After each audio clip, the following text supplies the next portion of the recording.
there's a dance that happens on your spiritual path, really, because that's what it's all about, right? You're a spiritual being in a human experience trying to figure out what this dance is that's called your life, right? And how to do it, and how to do it really well, how to do it in a way that feels fulfilling and satisfying and deeply engaging to you, right? So you feel present and engaged and passionate about how you're living your life.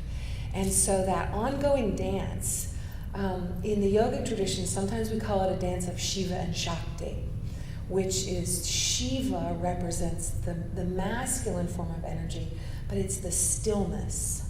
You could even say the field of consciousness that everything is played out in. And then Shakti is the dynamic, the movement, the energy, the thing that leads you up to the edge, right? The stillness kind of holds the space where you hold back just enough so that you're always doing a dance between stability and growth or evolution, right? You're always doing the dance between the external world and the internal world. You're always trying to figure out that balancing point, just like you do in your yoga practice, or part of why you do your yoga practice is to keep you in a little bit of tension. Now, a lot of people go, wait a second, why is she talking about tension in a yoga seminar, a yoga teaching? Aren't we all about getting rid of tension? Right? Yes, and. Yes, and. Right? It's that edge, working that edge, being willing to go where you don't just stay in your comfort zone. Are you willing to explore? Because part of being a yogi is curiosity. Is it not that you have a kind of a spiritual curiosity about what's going to happen if?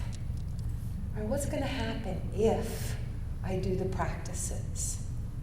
What's going to happen if I meditate? Right? Because sometimes when you get into these deeper practices of yoga, it can push up against the parts of you that get uncomfortable, right? Where you go, wait a second, this is stretching me. This is asking me to expand and move beyond the habit of where I stay the most comfortable. And that is inherent.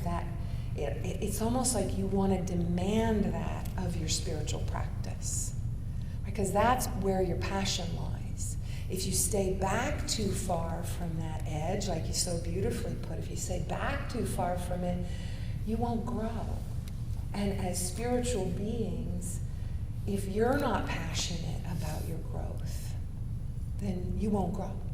Nobody else can do that for you. Nobody else can really do that kind of passion for you. You have that strength, and you have that ability to be passionate enough to get on the cushion and meditate, or to go out on the streets and serve, right? Or to do something where you go, God, it's stretching me a little bit more than I'm comfortable.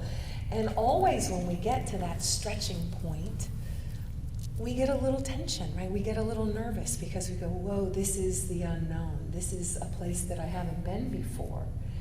And again, that's the point that is so potent. That's a point you want to befriend, because you want to visit it again and again. You want to, one of the teachings that I love in yoga is about fearlessness. It's about fear, right? Because it's always about being afraid. When we get stretched, we get afraid sometimes, right? It triggers that feeling of nervousness or uncertainty. And so, again, that there's a feeling of the dance between fear and fearlessness.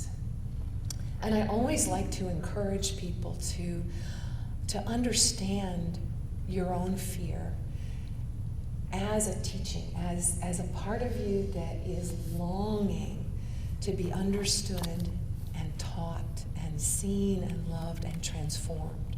Instead of seeing your fear and saying, wait a second, if I'm afraid of that, I'm going to pack up and go, right? I'm going to close down, I'm going to contract and move away from this space of fear, right? I think one of the greatest things that yoga can teach you is how to use your awareness, how to use your body, how to use your breath, and take a moment and start to move forward in the place of fear, how to move into it not recklessly or carelessly, but actually to move into that space with real consciousness, with the real energy of love.